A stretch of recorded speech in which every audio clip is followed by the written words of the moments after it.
Assalamualaikum warahmatullahi wabarakatuh. Di sini saya mau menjelaskan tentang rantai dan metabolisme sel bab 2. Sebelum saya masuki materinya, alangkah baiknya kita perkenalkan nama dulu dan kelas. Perkenalkan, nama saya Suhaidi Malik, saya dari kelas 12B dengan mapel biologi dan kelas saya biologi 7. Dan di sini saya akan menerangkan rantai transfer elektron. Nah, di sini saya udah membuat daftar isi. Pengertiannya, komponennya, proses, peran oksigen dalam rantai transfer elektron, dampak gangguan pada rantai transfer elektron, aplikasi dalam bidang bioteknologi dan medis, dan kesimpulan. Dan rantai transfer elektron. Rantai transfer elektron atau RTE adalah proses metabolisme yang terjadi di dalam mitokondria, sel eukariotik, dan membran plasma pada sel prokariotik.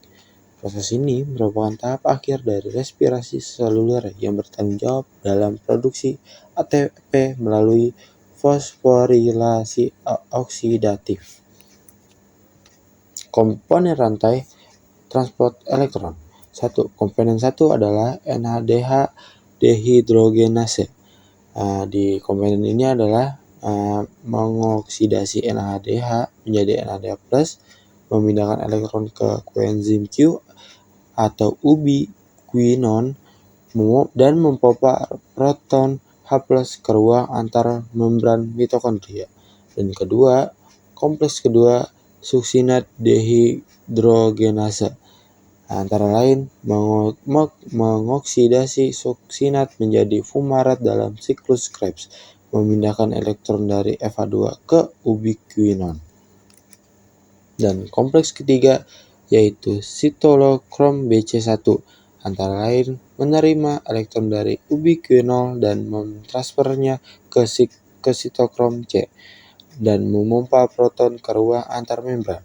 Kompleks 4 sitolokrom C oksidase antara lain menerima elektron dari sitokrom C dan menggunakannya untuk mereduksi oksigen menjadi air dan memompa proton ke ruang antar membran. Dan kelima, ATP sintase atau kompleks 4 menggunakan gradien proton yang terbentuk untuk menghasilkan ATP dari ADP dan PI. Nah, di sini adalah proses rantai transfer elektron. Yang pertama adalah elektron dari NADH dan FADH2 ditransfer ke kompleks 1 dan 2. Dan proses keduanya adalah elektron kemudian ditransfer melalui kompleks ketiga dan keempat, menghasilkan gradien proton. Dan proses ketiganya, proton yang dipompa ke ruang antar membran kembali ke matris mitokondria melalui ATP sintase. Dan proses keempat, energi yang dihasilkan digunakan untuk mengsintesis ATP. Dan di sini saya juga punya video ilustrasinya rantai transfer elektron.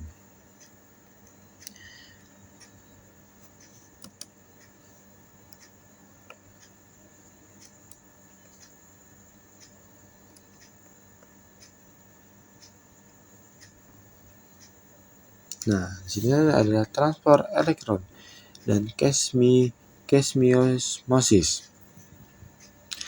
Nah, rantai transfer elektron dan kesmiosmosis adalah tahap terakhir dalam respirasi aerob. Proses ini menghasilkan sebagian besar ATP dan NADH FA2 yang dihasilkan pada tahap sebelumnya. Glikolosis, dekarboksilase oksidatif, dan siklus Krebs mengubah NADH dan FA2 menjadi ATP karena tubuh hanya dapat menggunakan energi dalam bentuk ATP. Terjadi di membran dalam mitokondria atau krista. Struktur membran dalam mitokondria meliputi fosfolipid bilayer, kompleks protein 1, 2, 3, 4, koenzim Q, sitokrom C, enzim ATP sintase. Proses pengubahan NADH menjadi ATP. NADH diuraikan menjadi NADH plus elektron dari NADH masuk ke kompleks protein 1, memicu pemompaan ion H+ ke ruang antarmembran. Ditransfer ke ubiquinon menuju kompleks protein 3, memicu pemompaan ion H+ lagi. Diteruskan ke sitokrom C menuju kompleks 4, memicu pemompaan ion H+ terakhir. Elektron diterima oleh oksigen dan berkaitan dengan 2H+, membentuk H2O. Ion H+ kembali ke matriks mitokondria melalui ATP sintase, menghasilkan 3 ATP per NADH. Proses pengubahan FADH2 menjadi ATP. FADH2 diuraikan menjadi FADH+, elektron dari FADH2 masuk ke kompleks protein 2, tidak memompa ion H+, ditransfer ke ubiquinon menuju kompleks protein 3, memicu pemompaan 1 ion H+, diteruskan ke sitokrom C menuju kompleks protein 4, memicu pemompaan 1 ion H+ lagi. Elektron diterima oleh oksigen dan berikatan dengan 2H+ membentuk H2O. Ion H+ kembali ke matriks mitokondria melalui ATP sintase, menghasilkan 2 ATP per FADH2. Perhitungan total ATP tahapan dan hasil ATP. Pertama, glikolisis 2 ATP atau langsung 2 NADH dikali 3 ATP sama dengan 6 ATP. 2. Dekarboksilase oksidatif 2 NADH dikali 3 ATP menjadi 6 ATP. Ketiga, siklus Krebs 2 ATP atau langsung 6 NADH dikali 3 ATP menjadi 18 ATP. 2 FADH2 dikali 2 ATP menjadi 4 ATP. Total ATP 38 ATP dihasilkan dari respirasi aerob, namun 36 ATP sering disebut karena 2 ATP digunakan untuk membawa NADH2 dari glikolisis atau disitosol ke mitokondria. Jadi kesimpulannya, rantai transport elektron dan meiosis adalah tahap penting dalam respirasi untuk menghasilkan ATP.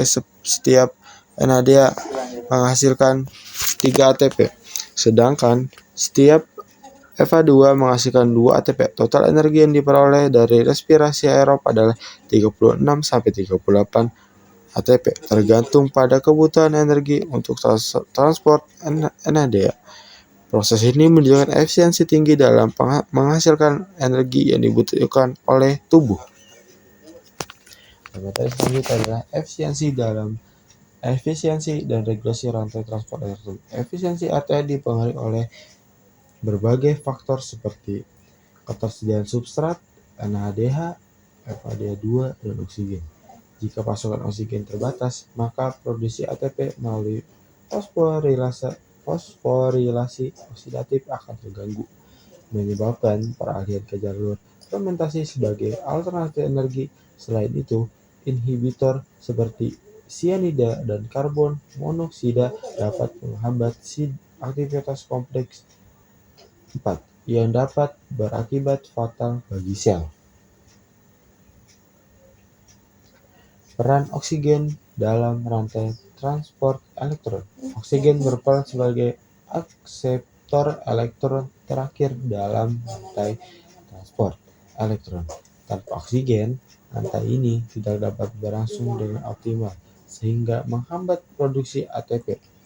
Oksigen menerima elektron dan berikatan dengan proton untuk membentuk air, yang merupakan produk sampingan dari respirasi aerobik. Dampak gangguan pada rantai transport elektron.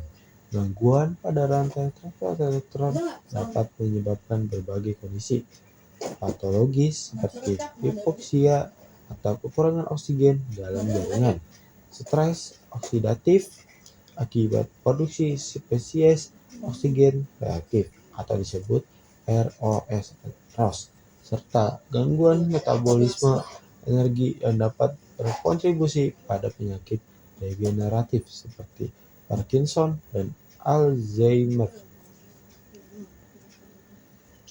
Aplikasi dalam bidang bioteknologi dan medis.